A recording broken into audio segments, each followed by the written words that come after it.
I've heard people say that your wedding day is supposed to be the happiest day of your life. I never believed in that kind of guaranteed happiness, but I certainly didn't expect the moment that shattered me would happen before I even walked down the aisle. It started with a whisper, soft, hurried, full of fear, and it drifted out from behind a half-open door like it was meant for me and me alone. My name is James Aldridge, and this is the story of the night I learned the truth about the people I trusted most. The ceremony was set at a historic venue overlooking Lake Erie. Guests were arriving, slipping off coats dusted with cold night air, while the band tuned their instruments. Everything looked perfect from the outside, like a picture in a magazine. Warm lights, decorated tables, people smiling under chandeliers. I stepped away for a moment, telling myself I just needed a breath before the biggest commitment of my life. That was when I heard my mother's voice. "Don't let him find out she's pregnant." The words came through the cracked door to the bridal suite, carried by the hum of soft, frantic whispers. At first, my mind tried to rearrange them into something else, anything else. Maybe I had misunderstood. Maybe she wasn't talking about my bride. Maybe this wasn't about me at all. But then came my sister's voice, sharp and low, slicing through any last bit of denial. "The baby's not his. Just smile and act normal." My whole body went cold. It felt like the air around me had vanished. I stepped back without even realizing it, my breath catching in my throat as the realization hit. They were talking about her, about my bride. And they were talking about me, like I was a problem to be managed, not a man they supposedly cared about. I pressed a hand to the wall to steady myself. My heartbeat was loud in my ears, drowning out the music drifting from the reception hall. My first instinct was to walk in and demand answers. My second was to walk away from the entire building. But shock glued me to the carpet, forcing me to stand there and listen. My mother's voice came again, quieter this time, almost trembling. "She can't find out. Not tonight. He won't handle it well." She sounded worried, but not for me. Not for the son she claimed to love. Her concern was for appearances, for her precious image, for keeping the perfect wedding intact, even if everything inside it was already rotten. Then my sister whispered something I wasn't prepared to hear. "Mom, she shouldn't have been with him. You know how he is. But it's too late now." Him. Not me. Someone else. Someone they were all protecting. My knees nearly buckled, and I reached for the doorknob beside me, anything to stay upright. My thoughts spun so fast I couldn't even cry. I just stood there, rooted to the floor, trying to breathe through the surge of disbelief. Had this all been a lie? The engagement? The promises? The future we planned? I didn't know what hurt more. The betrayal from the woman I was supposed to marry, or the betrayal from the family I was raised to trust. I forced myself to take one slow step backward, desperate not to be discovered standing there. But as I shifted my weight, the heel of my shoe pressed against the wooden floorboard behind me. It creaked, a long, sharp creak that sounded loud enough to slice through the whispering. And then it happened. One of the voices stopped. A shadow moved behind the door, and I saw someone turn their head sharply in my direction. For a split second, I was sure the door would swing open and I'd be staring straight into the eyes of one of the three women who had just torn my world apart. My breath hitched, every muscle in my body tightening. But after a heartbeat of silence, their whispers resumed.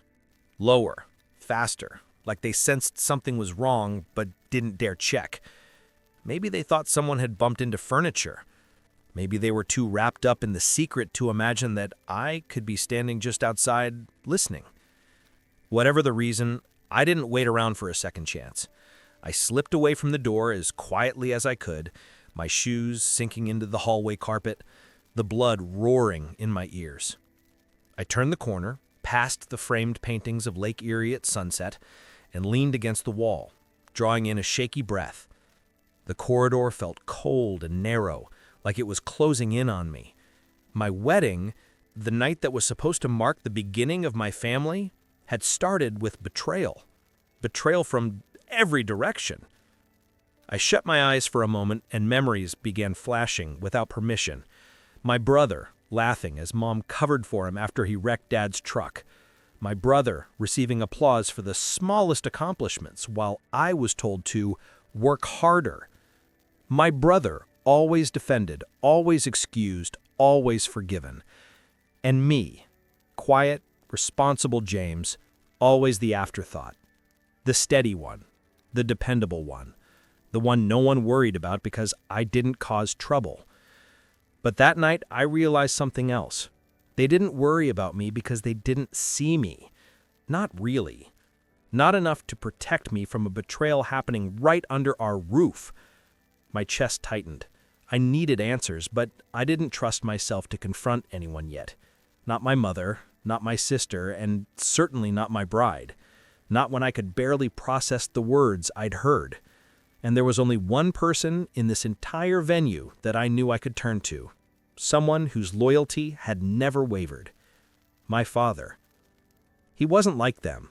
He never worshipped my brother, never made excuses for his mistakes, never dismissed me like I was background noise in my own life. He had always been steady, fair, and quiet in a way that made people listen. If anyone had noticed what was happening, if anyone had overheard what I heard, it would be him. I pushed off the wall, trying to steady my breathing, and scanned the hallway. Guests flowed in and out of the reception area, shaking hands and laughing like nothing in the world could possibly be wrong. The contrast made my stomach twist. I felt like I was watching my own life through glass, close enough to touch, but too far away to belong to anymore. And then I saw him. My father walked toward me with slow, deliberate steps, his brows drawn together in a way I recognized instantly. He wasn't confused. He wasn't curious. He was worried, and he was walking with purpose. He'd heard something. I could see it in the tension in his jaw. As he got closer, his eyes locked on mine, and a flicker of understanding passed between us. Not the kind that needs words, but the kind that forms out of years of knowing someone's heart. "Dad?" I finally said, my voice low and cracked. He didn't answer right away. He stepped closer, his face serious, his shoulders heavy with something he hadn't yet said. It was the way he always looked when he'd already come to a conclusion, and he was waiting to see if I'd caught up. And before I could say anything else, before I could tell him what I overheard, he spoke first. "James," he said quietly, "we need to talk." His voice wasn't angry, it wasn't rushed, it was firm, steady, and full of a truth that made my pulse hammer in my ears. My father's voice had always been the one steady place in my life, calm, grounded, impossible to ignore. But that night, in that narrow hallway lined with silk ribbons and lanterns meant to celebrate my wedding, his voice carried something else, something heavier, something that told me he wasn't just checking on me. He already knew. He stepped closer, close enough that the noise from the reception faded behind him, replaced only by the quiet thrumming of my heart. "James," he said again, softer this time. "Tell me what you heard." The question broke whatever fragile wall I'd tried to build around myself in the last few minutes. The words spilled out of me, my mother's whisper, my sister's voice, the mention of a pregnancy, the cold realization that the child wasn't mine. Every syllable tasted bitter, and I kept my eyes fixed on the floor, ashamed of something I hadn't even done. My father didn't interrupt. He just listened, brow furrowing deeper, his hands clasped in front of him like he needed to hold himself steady too. When I finally stopped speaking, I felt him exhale, a long, slow breath that made my stomach twist. It wasn't shock, it wasn't confusion, it was confirmation. "I heard it too," he said quietly.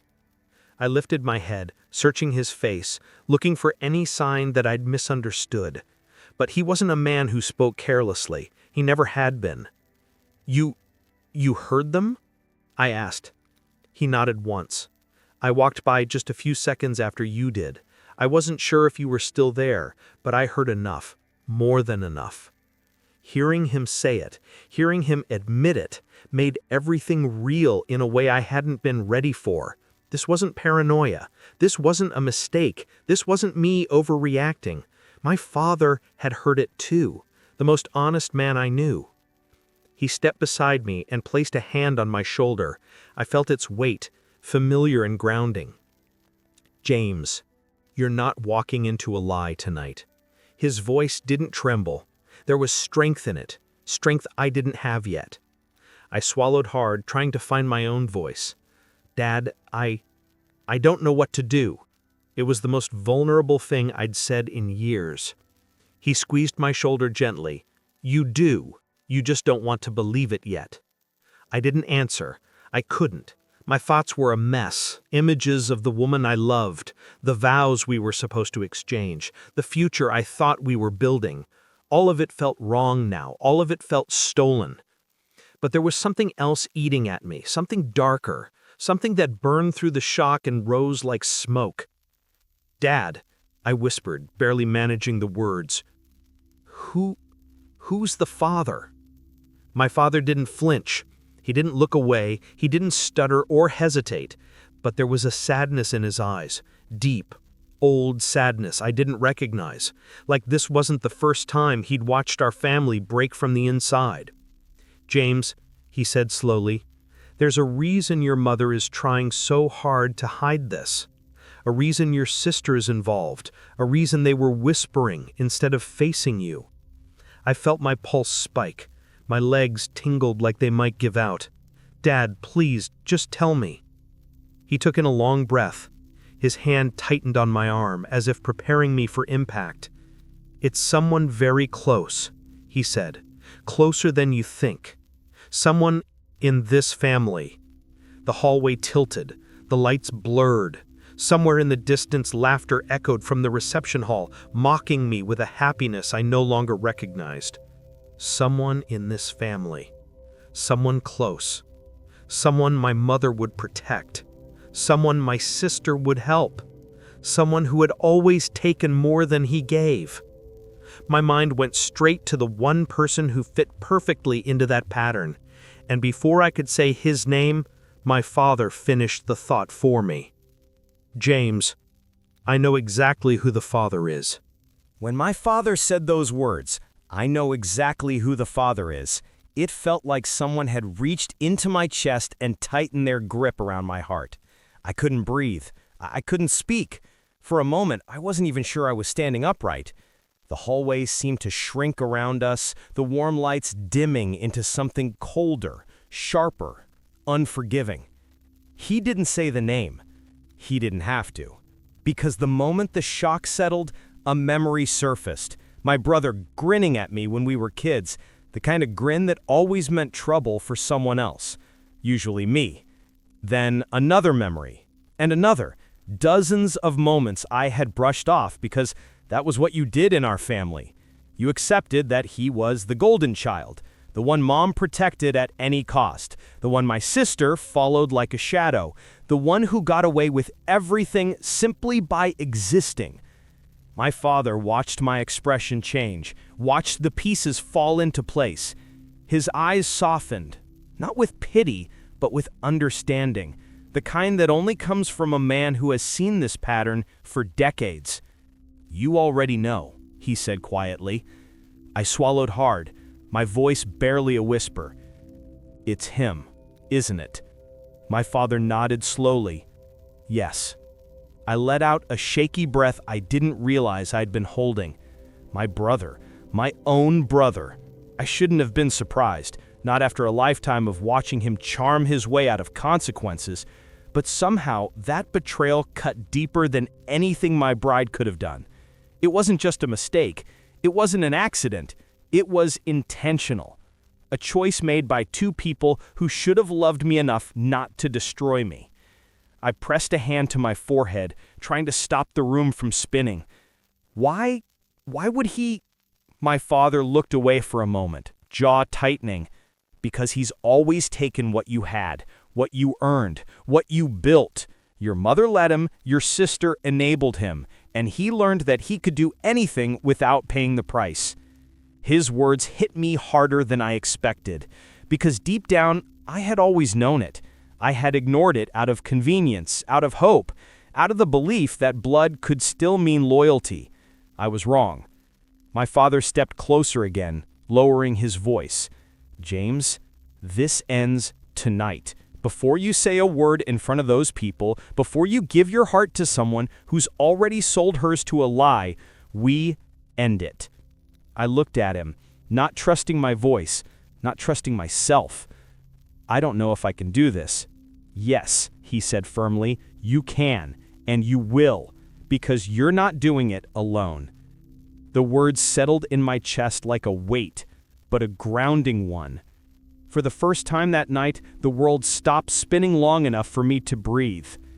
We'll tell the truth, he continued, not with anger, not with shouting, with dignity, with calm. You're a better man than the people who put you in this position, and that's what they'll remember. I nodded slowly. He was right. I wasn't going to scream. I wasn't going to throw anything. I wasn't going to become what they wanted me to be. Weak, broken, humiliated. I would end this on my feet.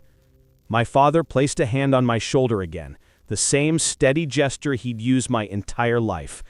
We end this tonight, together. And just as he said it, footsteps echoed from across the hall. The sound was unmistakable, confident, careless, familiar. I turned my head. There he was. My brother walked into the reception hall, adjusting his tie, smoothing his jacket like he had not a worry in the world. He laughed with a cousin, shook someone's hand, charmed an older aunt, completely unaware that the walls he'd built on lies were about to collapse. Then he looked up, and when his eyes met mine across the room, his smile faltered for just a second, just enough to tell me he sensed something was coming. Something he could no longer run from. If anyone had walked into that reception hall without knowing the truth, they would have sworn it was the picture of a perfect wedding. The string lights glowed in warm golden lines across the ceiling. Laughter rippled through clusters of guests holding drinks. The photographer drifted from group to group, asking people to pose beneath the arch of winter greenery hanging above the fireplace. Nothing, absolutely nothing in that room hinted that my life had just split in two. Everything looked beautiful. Everything looked normal. Everything looked like a lie. My mother stood near one of the tables, greeting relatives with the kind of smile only she could keep polished through the worst storms. She looked radiant, almost proud, like she was hosting a grand event and not hiding the fact that her son's fiancée was pregnant with another man's child. And not just any man, her other son. My sister floated around the room with a glass of champagne in her hand, whispering to different guests, her expression sharp and satisfied. If I didn't know better, I would have thought she had won something tonight. In her mind, maybe she had. Maybe any moment where I stumbled was a moment she savored. Then there was my bride. She stood near the head table, hands clasped together, pretending to be the calm, glowing woman about to marry the love of her life. She didn't know I'd heard the truth. She didn't know Dad had heard it too. She didn't know that the future she thought she'd fabricated was seconds away from shattering. For a moment, I just watched them all. The people who had shaped my life, the people who had stood around me in family photos, Christmas dinners, birthdays, people who were supposed to protect me. Instead, they protected him. My father stepped closer to me, his presence solid and grounding. "Not yet," he murmured. "Let them keep pretending. The truth will sting harder when they're convinced The lie is safe. I nodded, though the air felt tight in my lungs. I wasn't afraid of confronting them. What scared me, what really squeezed my chest, was that I might break down before I got the chance, that I might not hold myself together long enough to do this right. "James," my father said quietly, "you don't owe them your silence. Not tonight. But you do owe yourself dignity." He was right, and hearing him say it made something settle inside me. A steadiness. A decision. I wasn't going to confront anyone in a corner or whisper accusations behind closed doors. I wasn't going to become the villain in their version of the story. I would tell the truth where everyone could hear it, where no one could twist it, where the lie would collapse all at once. The music shifted to something softer as people began finding their seats. The DJ adjusted his equipment, glancing toward the head table that he was waiting for a cue. Then he pressed a button on his headset, nodded once, and announced, "Ladies and gentlemen, before we begin the vows, the father of the groom would like to say a few words." My stomach tightened. My heart thudded so hard I felt it in my throat. My father stepped forward, walking toward the microphone with slow, purposeful strides. Guests quieted down, expecting a sentimental speech, a welcome, a blessing, something warm to open the ceremony. They had no idea. I stood a few steps behind him, watching the faces in the crowd change from cheerful to curious. My bride froze mid-smile, my mother's fingers tightened around her purse. My sister took a half-step backward. My brother, finally noticing what was happening, straightened in his seat. My dad reached the microphone. He placed both hands on the wooden stand. He looked at me, then at the room, then at the woman I was supposed to marry. He began, "Thank you all for being here tonight." His voice was calm, steady, but it carried the weight of everything we knew, and I felt the entire room holding its breath, waiting for what came next. My father never rushed his words. He never raised his voice to command a room. He didn't need to. When he spoke, people listened, out of respect, not fear. And that night, in the middle of my wedding ceremony, his presence alone forced the entire hall into silence. He cleared his throat softly and continued, "Before my son says any vows tonight, there's something he deserves to know, and something all of you deserve to hear." A ripple of uneasy laughter moved through the first rows. Someone whispered, "Probably a sweet story about when he was a kid," and a few people chuckled. But anyone who knew my father well, the older relatives, the longtime neighbors, the close friends, felt the tension immediately. His voice wasn't warm. It wasn't nostalgic. It was steady, deliberate, heavy. I watched my bride stiffen, her knuckles whitening around the petals of her bouquet. My mother shot forward in her chair, gripping the edge like she was preparing to stand and cut him off. My sister's face drained of color, her eyes darting between me and Dad as if searching for an escape route. But my father didn't pause. "There is something," he said, "that has been hidden from my son.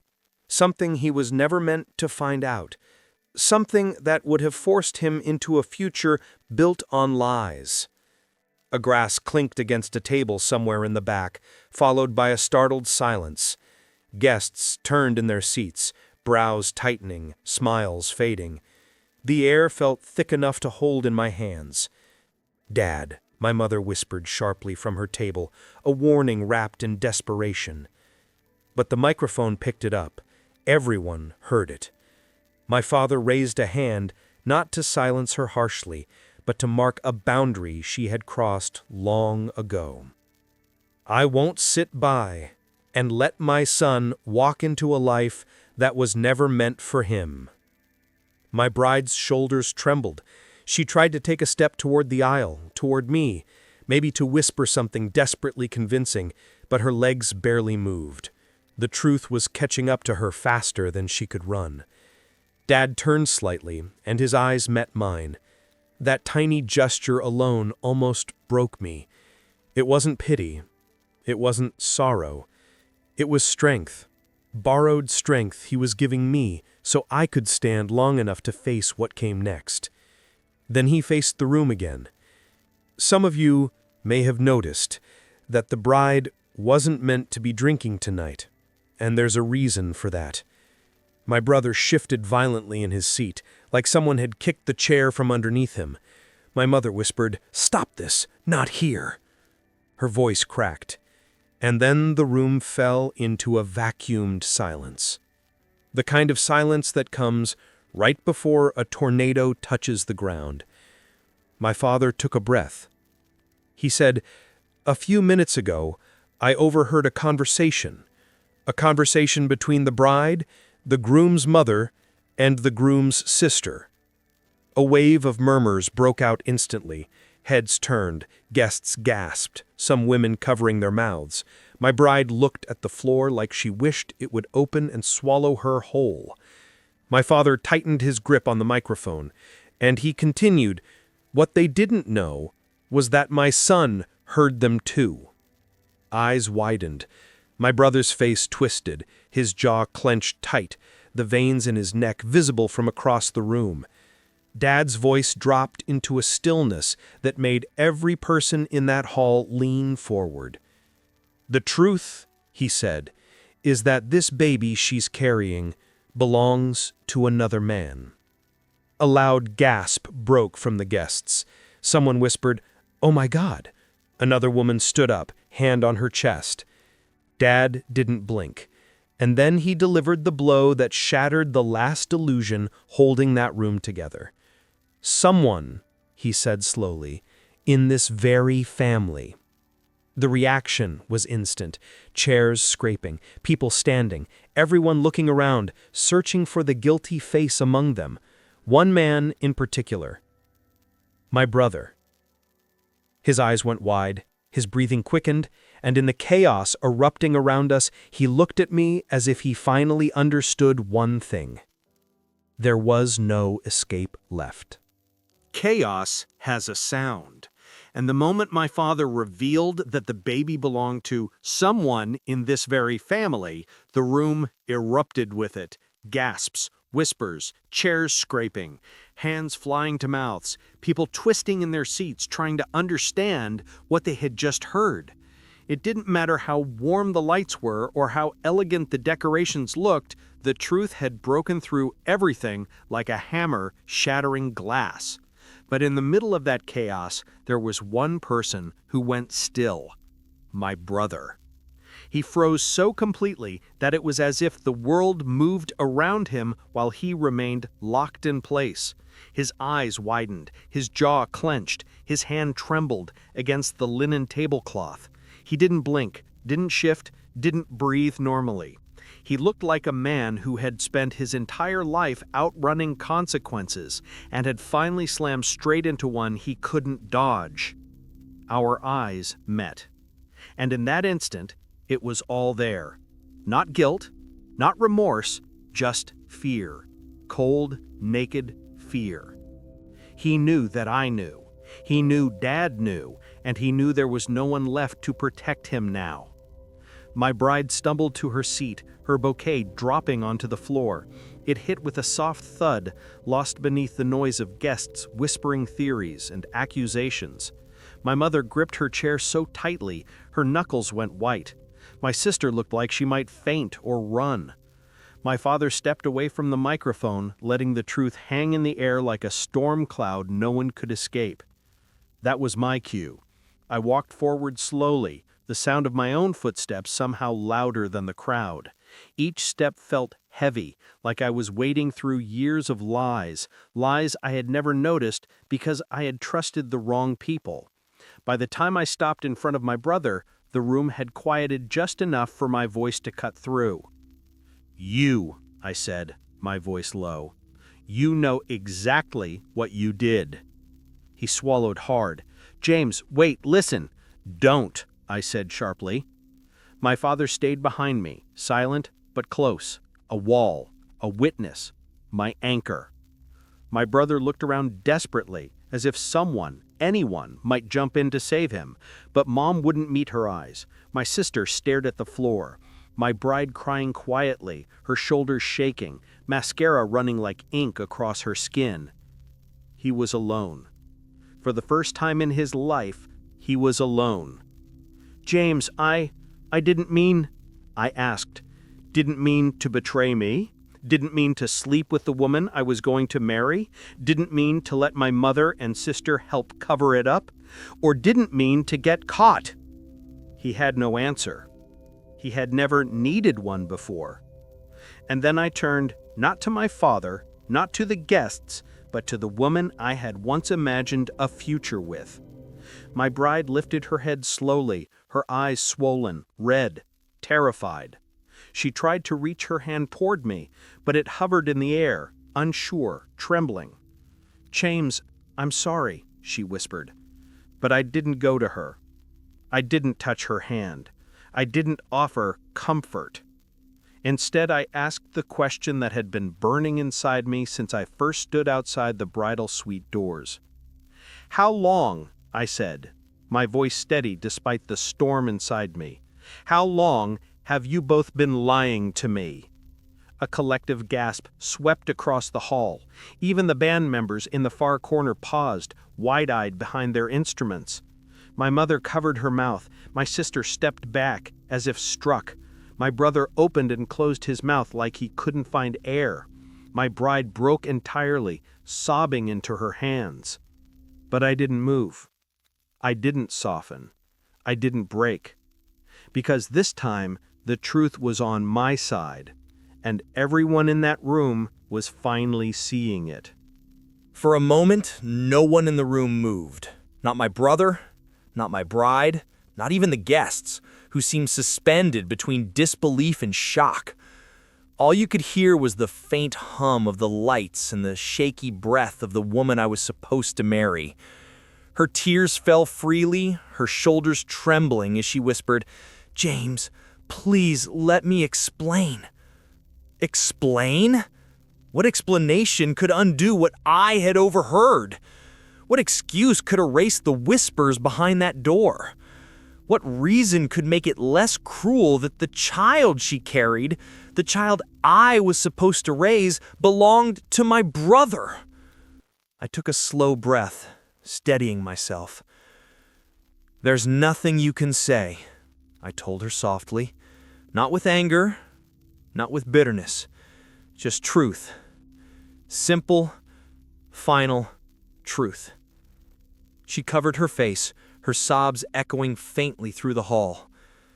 My brother stood a few steps away, frozen in place, as though moving would shatter the last pieces of the image he had spent his life building. His usual bravado, the effortless charm he relied on, had evaporated. For the first time since we were kids, he looked small, so small he couldn't meet my eyes.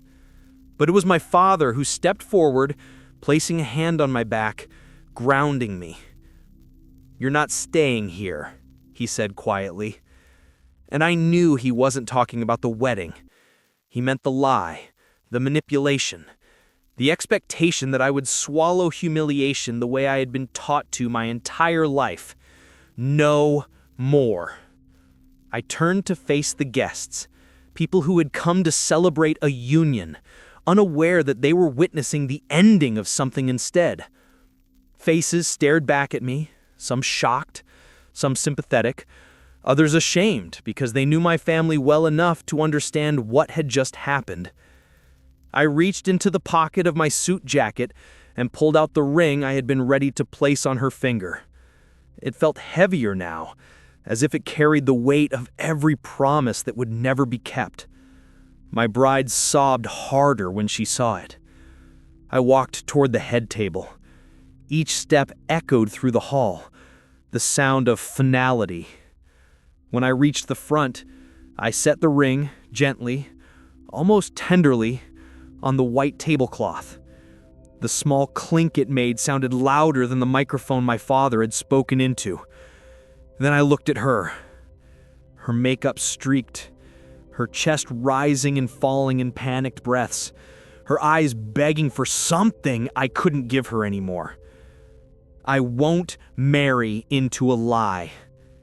My voice didn't shake, my hands didn't tremble. The words cut through the air, sharp and clean. The guests held their breath. A few nodded, quietly, respectfully. Others closed their eyes, wishing they were anywhere else. My mother gasped so loudly it broke the silence. My sister whispered something that sounded like, "This can't be happening." But they didn't come toward me. They didn't reach for me. They didn't apologize. Their allegiance was already clear. My brother finally found his voice, a weak, broken thread of sound. "James, wait!" But I didn't. I didn't wait. I didn't turn back. I didn't offer them the chance to twist the truth another time. My father stepped beside me, and together we walked down the aisle, side by side, in the opposite direction of the vows I would never say. The chatter behind us grew louder, frantic, chaotic. People arguing, people questioning, people trying to make sense of the wreckage. But none of that mattered. Not anymore.